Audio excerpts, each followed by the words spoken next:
welcome to this deep dive. You sent us Unlock Your Passion, a guide to finding your purpose in your 20s. And yeah, that's exactly what we're going to unpack for you right now. Ah, the 20s. Yeah. It's that decade, isn't it? Everyone talks about it, the launching pad, the make it or break it time. And this guide, it really seems to tackle that head on, trying to bring some clarity. Totally. It can feel, well, exhilarating one minute and then just completely overwhelming the next. Exactly. And Yeah. this guide seems to understand that. It's Mhm. aimed at helping you navigate that whole figuring stuff out phase. Right. Figuring out who you are, what you actually want to do, where you fit in. Yeah. It's a lot.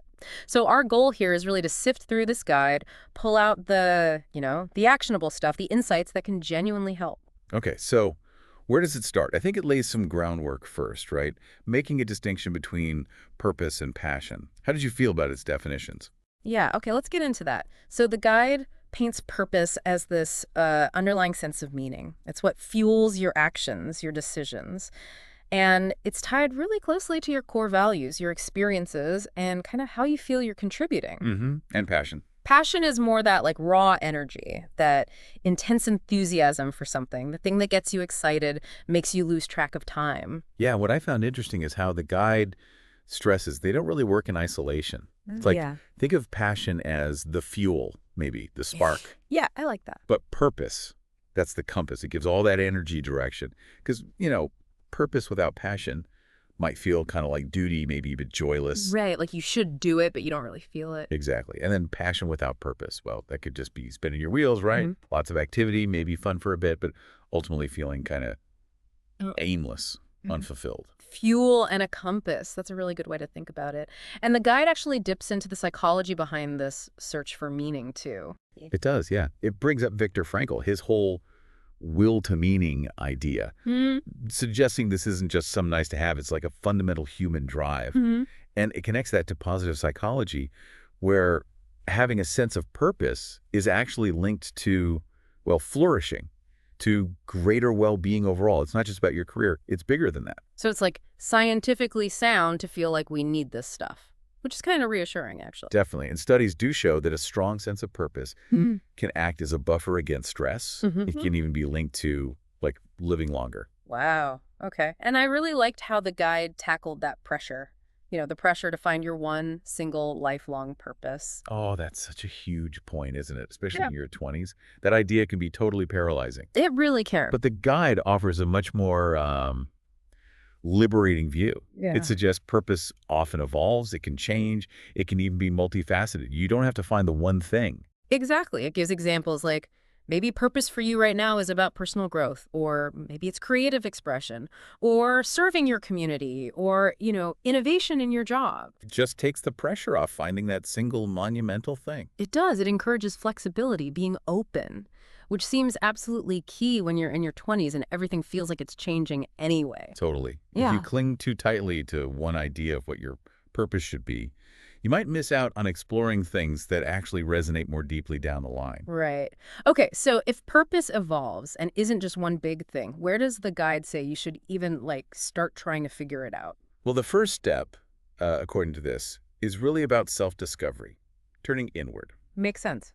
Looking at your values, what you're actually interested in, what you're naturally good at, even just reflecting on your life experiences so far. And it doesn't just leave you hanging with abstract ideas. It gives you some concrete tools for this, right? Yeah, absolutely. It mentions things like journaling, just getting thoughts down on paper, Yeah. using assessments, maybe like the Myers-Briggs or StrengthsFinder, to get some insights into your personality or talents. Uh-huh. Tools to kind of spark that reflection. And mindfulness, too, just being present with yourself, noticing your thoughts and feelings without judging them. And it emphasizes paying attention to when you feel most alive.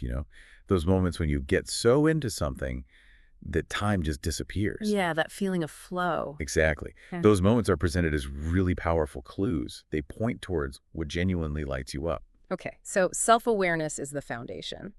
And then building on that, the guide really pushes for active experimentation during your 20s. Yes, it really gets at the idea that purpose isn't always something you just find by thinking about it. Often you discover it through doing. Right, like trying different internships, traveling, starting creative projects, volunteering, even those side hustles people talk about. It's all about gathering data, isn't it? Real-world feedback on what resonates with you and just as importantly, what doesn't. And it reframes mistakes, which I think is so important. It says they're not failures, they're just learning opportunities.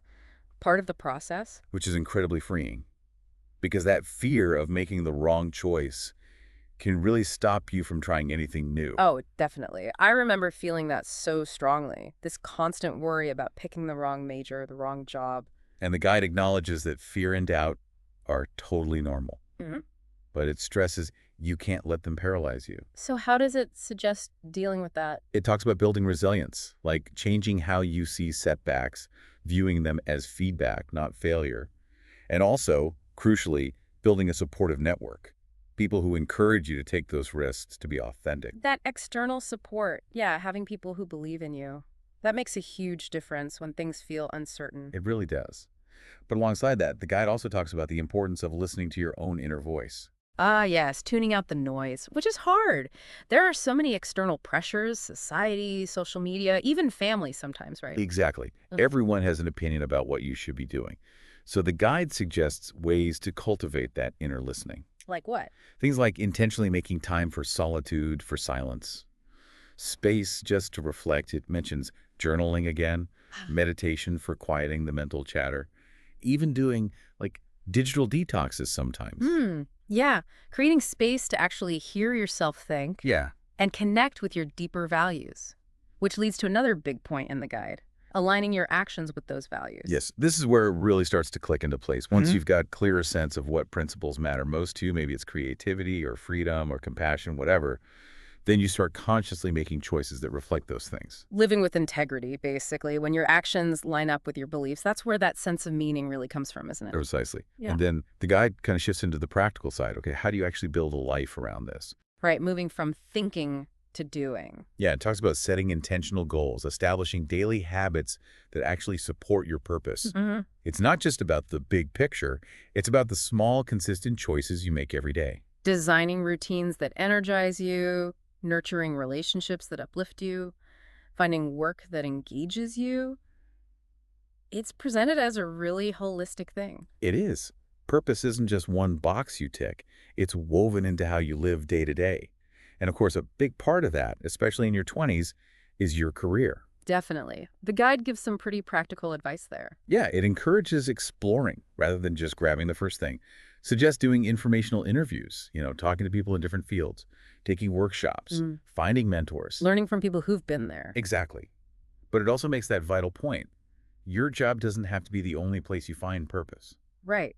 It can come from hobbies, relationships, community involvement. That really takes the pressure off finding the one perfect career immediately. Which connects nicely to what the guide says about community and relationships in general. Yeah, that human connection piece. It's fundamental, isn't it? Being around people who share your values or just support your growth. That's incredibly powerful. Being part of a community gives you that sense of belonging, maybe even a shared purpose. And for some people, that sense of connection goes even deeper, right? Into spirituality or philosophy. The guide acknowledges that, yeah. For many, exploring spirituality, whether through religion, nature, meditation, just asking those big existential questions can provide a really profound sense of meaning and direction. I also found the bit about storytelling really interesting. The idea that how you narrate your own life actually shapes your purpose. Yeah, that's based on narrative identity theory. Basically, by reflecting on your key life moments, the challenges, the highs, the things you're proud of, and weaving them into a story. You strengthen your sense of who you are and where you're going. Exactly. And sharing that story can connect you with others, maybe even inspire them. It gives shape to your experiences. And another recurring theme is giving back, right? Contribution as a source of meaning. Absolutely. That comes up again and again. Volunteering, mentoring, supporting causes you believe in. It connects you to something bigger than yourself. It highlights how your skills can actually make a difference. Which feels really purposeful. Okay, thinking about the world today, the guide also talks about adaptability, doesn't it? Yes, crucial point. Especially now. Purpose in your 20s isn't about carving a path in stone. It's more about staying curious, always learning, being open to change. The world changes fast, so your path might need to adjust too. And it warns about some pitfalls too, like burnout and perfectionism. Definitely. It's a reminder that this is a marathon, not a sprint. You got to prioritize self-care, be kind to yourself when you stumble, set boundaries. Otherwise, you just burn out. Which doesn't help anyone. And it also highlights learning from others, role models, mentors. Yeah, finding people whose lives or values you admire can give you so much guidance and inspiration. And mentorship is often a two-way street. Giving back as a mentor can be just as rewarding, Interestingly, it even touches on finances, the role of financial independence. which is really practical. Being Mm. financially literate, having stable income, it gives you more freedom, right? Freedom to explore, to take calculated risks, to support causes without just chasing a paycheck out of necessity. It's an enabler, often overlooked in these kinds of discussions. And finally, I like the reminder to actually celebrate your progress. Yes. Acknowledge the milestones, big or small. It keeps you motivated, helps you see how far you've come. Gratitude, self-recognition, they're important. So, wrapping up this deep dive into Unlock Your Passion, what's the core message you're taking away? For me, it's really that your 20s are just the start of this journey. There's no magic finish line. It's about embracing the not knowing, staying curious, and trusting yourself to grow through it all. Yeah, absolutely. It's an ongoing adventure, this whole unlocking passion and purpose thing. It's not a one-time task. So, maybe a final thought for you, the listener, to mull over. If purpose is personal but often found in contribution, what's just one small intentional thing you could do, maybe even today, that feels aligned with your values and maybe serves something beyond just yourself? That small step could be the start of your own really interesting deep dive.